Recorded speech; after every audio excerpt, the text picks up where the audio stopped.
Pour sommaire, phase préliminaire des demi-finales de la Coupe du Congo de football arc-en-ciel affronte Rangers cet après-midi au stade Perafa de Lakétul. Avant le derby Dragon Africana Express, le déplacement vaut la peine. Près de 600 000 enfants âgés, les uns de 0 à 5 mois et les autres de 5 à 10 ans vont être vaccinés dans la zone de santé de l'Ikassi contre à la fois la poliomyélite et la rougeole. La première maladie est invalidante.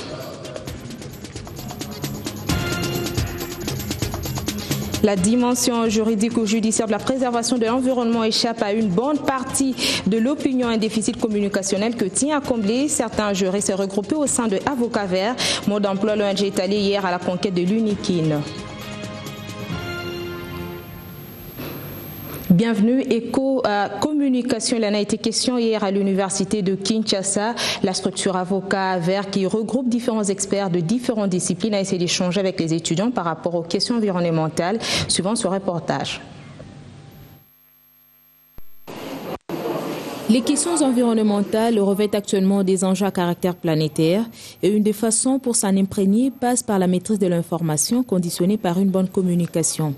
Voilà l'optique que s'approprie Avocats Verts, une plateforme composée d'experts de différentes disciplines pour échanger avec la classe scientifique sur l'éco-communication. La finalité, c'est de le faire connaître les différents textes légaux et réglementaires sur l'environnement, sur les forêts, sur la conservation de la nature, sur les enjeux RED. Ils doivent être informés sur les processus politiques qui s'est fait dans le cadre du processus RED. Donc ils doivent être vraiment, nous devons le mettre à niveau. Ces échanges permettent à cette cible d'actualiser les connaissances sur les questions environnementales dans leur aspect juridique. Vous êtes des pionniers de la nature. Conserver la faune, conserver l'eau, disons le développement durable. Vous avez instruit nos jeunes comment il est possible effectivement d'utiliser des forêts de manière rationnelle. Chaque discipline a une part importante à jouer dans le processus de la protection de l'environnement. Ainsi, nous, communicologues, nous avons réfléchi sur la fonction de la communication, sur la préservation de l'environnement. Raison pour laquelle nous avons organisé ces assises, c'est-à-dire cette formation, pour essayer un peu de favoriser la remise à niveau des étudiants, c'est-à-dire l'élite congolaise. Ainsi donc, les enseignants devront défiler ici pour essayer un peu de nous parler des questions en rapport avec l'environnement et quelles sont les stratégies de communication que nous devons mettre en place pour essayer un peu d'éduquer la masse. Par cette structure avant-gardiste, une perspective s'attelle déjà sur la problématique d'eau potable. La RDC ne souffre pas d'un problème en quantité d'eau. On en a assez. Mais le problème se pose en ce qui concerne la disponibilité. Puisque ce n'est pas toute la population qui a droit à accès à l'eau potable. Or, elle est consacrée par la Constitution, qui est la loi fondamentale, qui ordonne au gouvernement de desservir toute la population en eau potable et aussi que chaque Congolais puisse avoir droit à un assainissement adéquat. À ceci s'ajoutent des supports qui contribuent aussi à une large diffusion sur des questions environnementales. Richesse naturelle, richesse en transformation lentement mais sûrement. La République démocratique du Congo se rapporte de 2 chiffres recherchés pour son taux de croissance. Des projections pour l'année 2014 à l'issue de la réunion Troïka stratégique tenue à l'hôtel du gouvernement. La réunion de la Troïka a passé en revue la conjoncture économique au cours de la dernière semaine. Et au terme de la discussion, pour l'essentiel, il faut noter que sur le plan de l'économie réelle, nous disposons maintenant de réalisation de l'année 2013. Et sur cette base-là, il est confirmé que nous pourrions avoir une croissance escomptée à 9,5% sur l'année 2014. Avec quand même un élément de risque important, parce que comme vous le savez, la croissance est tirée par le secteur minier et les évolutions sur le plan mondial, avec une demande qui, en Chine, connaît quelques difficultés.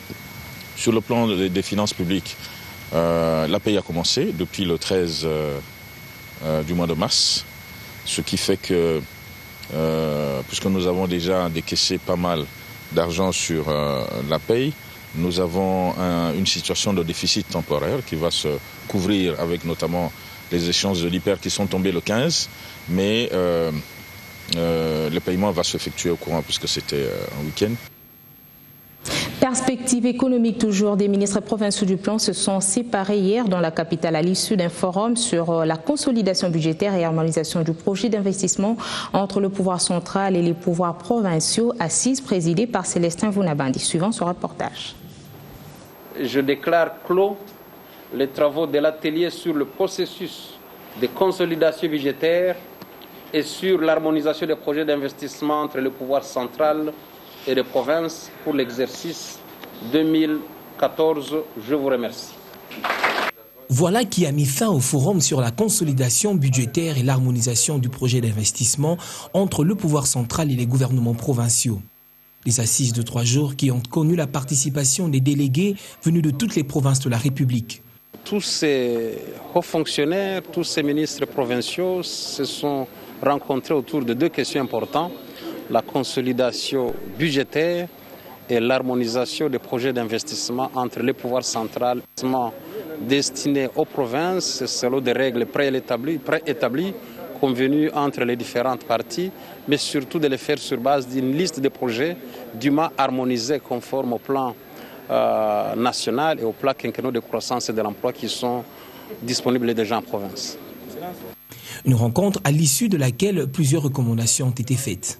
Le plus important, on va dire la plus grande des recommandations, c'est déjà au niveau de la consolidation budgétaire, sensibiliser déjà notre Assemblée provinciale sur l'importance de la consolidation et surtout par rapport au calendrier, parce que la consolidation sous-entend l'intégration au niveau d'abord des provinces. Nous avons harmonisé effectivement les projets d'investissement dans les secteurs de compétences exclusives avec le pouvoir central. Nous avons été informés du processus de consolidation budgétaire. Au total, 20 recommandations pertinentes formulées qui seront soumises très prochainement au Conseil des ministres.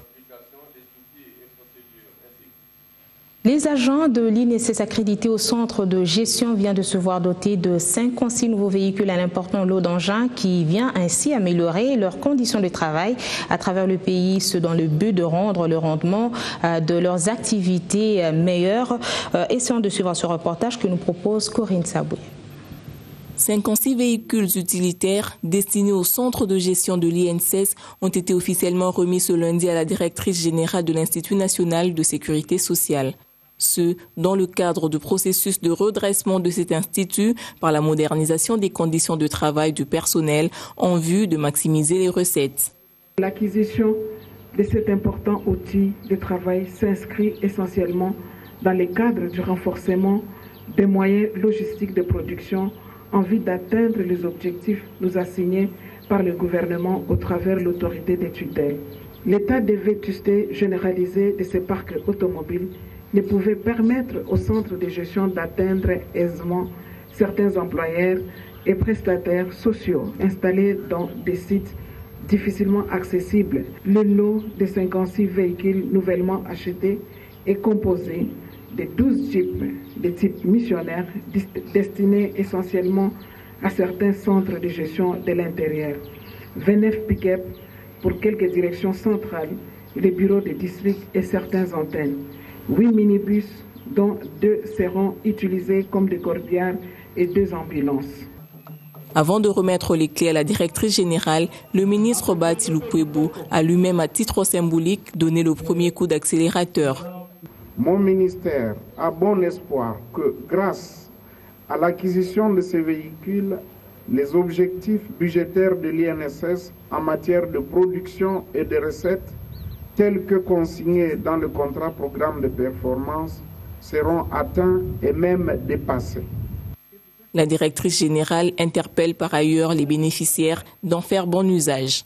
L'acquisition de ces véhicules étant un investissement qui doit être productif, le conseil d'administration de centres de gestion une nette amélioration de leur production en vue de poursuivre l'élan de redressement de notre caisse de sécurité sociale.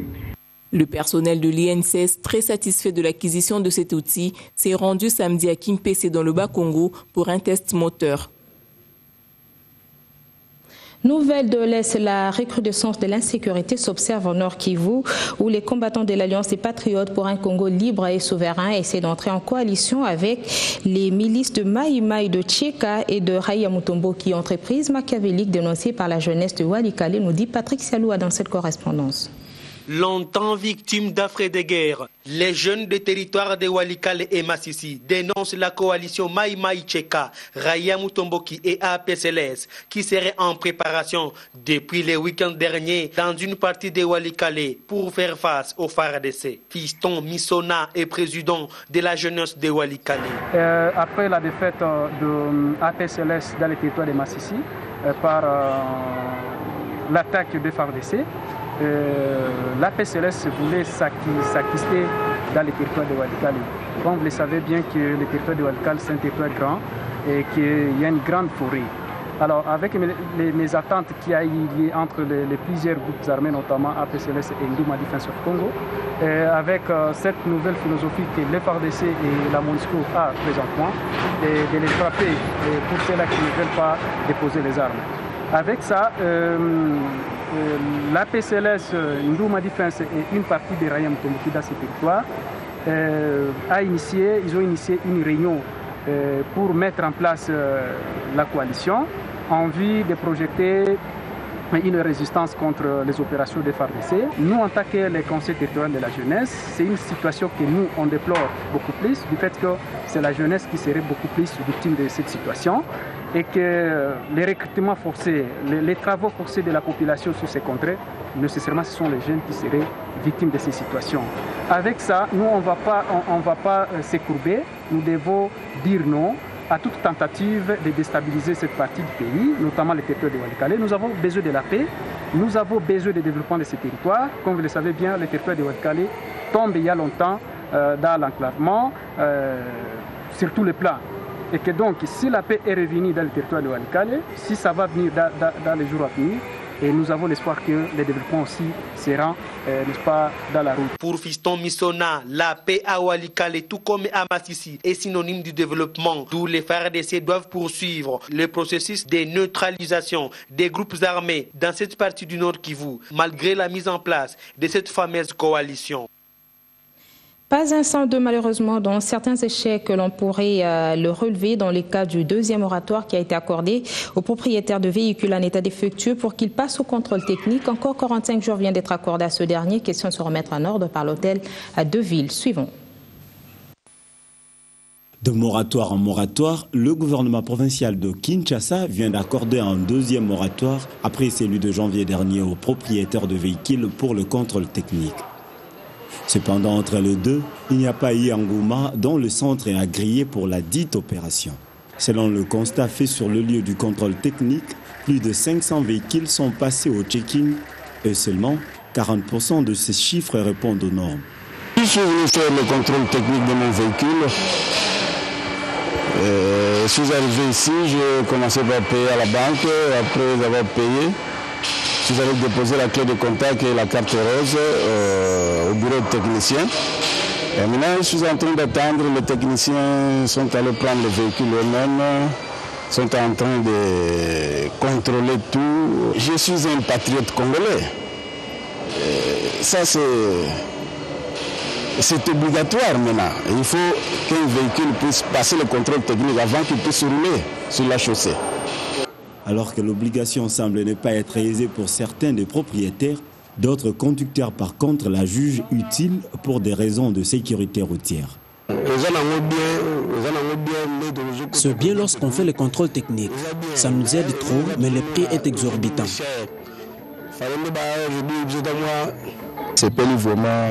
Je suis très content de cette idée et j'appelle les autres à faire comme nous. L'on redoute cependant un énième moratoire, car même le second semble être insuffisant, estiment certains chauffeurs. 45 jours, Le 45 jours est trop peu, parce qu'il y a beaucoup de 207 sur cette ville. Que les autorités nous ajoutent même 2 mois pour mieux le faire. Ça dit 207 et c'est belé la Kachamboka. En tout cas, le côté mon véhicule est déjà aisé. Je crois qu'il sera aussitôt de déclasser après le contrôle technique. Voilà pourquoi j'hésite de le faire. Je salue l'initiative prise par le gouvernement congolais, mais je crois que c'est un peu tôt par rapport à sa mise en application.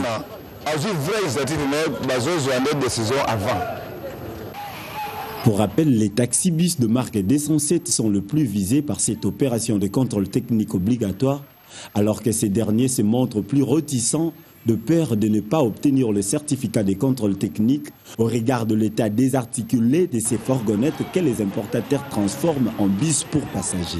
Et pour preuve, les Quinois l'ont même surnommé « esprit des morts ».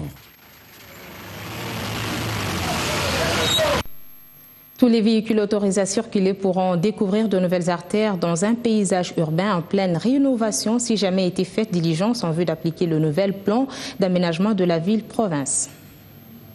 Ces orientations stratégiques consistent à étendre la grande maille de voirie pour désenclaver la ville et ses quartiers, développer le transport en commun autour d'axes lourds structurants et d'articulation des différents moyens de transport, désengorger le centre-ville et proposer d'autres pôles d'activité et de commerce spécialisés et équipés, anticiper les extensions de la ville par une reprise en main des processus d'urbanisation, mettre à niveau les quartiers existants sous-équipés et enclavés, penser à une autre échelle les infrastructures et les équipements à la dimension d'une ville métropole, réconcilier la ville avec son environnement naturel et son passé, d'où la prise en compte du fleuve, des cours d'eau, des collines.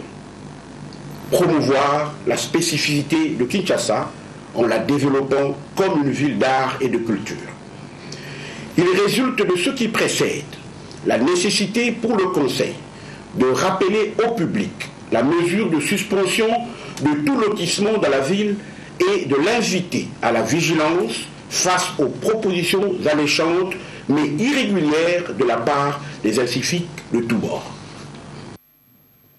La jeunesse du Kassai occidental a procédé à la restitution du Forum national des jeunes tenu à Kinshasa au mois de décembre 2013. C'était au centre culturel Marie-Claire. La jeunesse est la relève de demain, dit-on, consciente de la responsabilité future. Celle du Kassai occidental réfléchit déjà sur le devoir de son entité provinciale. Après avoir mûri les connaissances via le partage d'expériences avec les autres, ce futur cadre s'attelle à la restitution, question d'assurer les relations d'une large écho. Exercice bien assimilé par Delphin Kibwe, un des participants au Forum national de jeunes. Inspiration des recommandations faites à l'issue de ces assises nationales, ces derniers sollicitent l'implication de tous pour la réussite du futur, car, dit-on, l'union fait la force et l'union fait le Congo. Cap sur l'ICASI, au total, plus de 600 000 enfants sont visés par la campagne de vaccination contre la poliomyélite et la rougeole, une campagne qui va durer 7 jours dont le lancement officiel a eu lieu hier. Elle commence avec les enfants des 0 à 5 mois et de 6 mois à 10 ans. Au total, 371 530 enfants seront vaccinés contre la rougeole et 210 868 enfants contre la poliomyélite. La dite campagne a été lancée dans la ville de l'Ikassi devant le maire adjoint, Mme Jeanne Mouepouka-Yembe, de Mme le bourgmestre de la commune de l'Ikassi, Dominique Mounongo Inamizi, du médecin inspecteur chef de district, ainsi que les habitants de la zone de santé de l'Ikassi qui a servi de cadre au lancement des 5 des vaccinations, soit du 17 au 23 mars 2014. Prenant la parole à son tour, le médecin inspecteur a demandé aux parents d'amener les enfants pour la vaccination. Faire vacciner son enfant, c'est un signe d'amour, a-t-il ajouté. Puis, de manière symbolique, le maire adjoint Jeanne Mouepou a procédé au lancement de la dite campagne. La cérémonie a vécu à Kapoloé, une localité située dans l'actuel territoire des Cambovais, secteur de l'Eloufira. C'est devant les centres de santé Lupidi 1 où les parents et les élèves de l'école primaire Loafou ont répondu à l'appel du lancement officiel de la campagne de vaccination contre la rougeole et la poliomyélite. Par ailleurs, les enfants à l'âge de 0 à 5 mois seront vaccinés contre la poliomyélite et ceux de 6 mois à 10 ans seront vaccinés contre la rougeole. Le football occupe l'exclusivité de cette page sportive de cette édition du journal. Le Coupe du Congo Arc-en-Ciel affronte Rangers en début d'après-midi. Pour le compte des demi-finales phase préliminaire, et Dragon sera opposé dans le compte des secondes demi-finales Africana. Les vainqueurs représenteront la ville en phase finale. La présélection vient d'être lancée en faveur de jeunes filles de Kinshasa pour un casting. Vodacom Congo est déjà à la recherche de la prochaine Miss, celle qui portera les valeurs d'une femme africaine. Elles étaient samedi au Shark Club. La RDC vibre déjà au rythme de Miss Vodacom saison 3. Ce samedi, au Shark Club de Kinshasa, plusieurs jeunes filles venues des 4 coins de la ville sont venues passer leur casting. Chacune avec des objectifs bien définis. C'est ce qu'explique ici cet engouement. Je suis venue au casting Miss Vodacom. Je suis venue tenter ma chance, j'ai gagné et je suis fière. Être belle ne suffit pas, mais la beauté intérieure, les bonnes manières, le savoir-vivre, se munir également des valeurs d'une bonne femme africaine sont là les atouts que doivent posséder la future Miss Vodacom. L'engouement Miss Vodacom, c'est évident. J'étais à l'intérieur, j'ai vu les filles parler. Okay, ces filles ont envie d'avancer. Elles te disent, mon rêve, c'est d'avancer, c'est de faire mieux dans la vie, c'est de devenir quelqu'un. Ça va chauffer. On cherche la femme de rêve. Elle est belle, elle est charismatique, elle a du charme, elle est belle dehors, elle est magnifique à l'intérieur. C'est une femme de rêve. Une innovation pour cette 3e saison, Vodacom Congo va faire participer également les jeunes filles congolaises vivant à l'étranger pour mettre en valeur la beauté congolaise. Très bonne chance à toutes ces candidates. Mesdames, Messieurs, c'est la fin de cette édition du journal. Merci de nous avoir suivis. N'oubliez pas de nous retrouver sur www.bone-tv.com.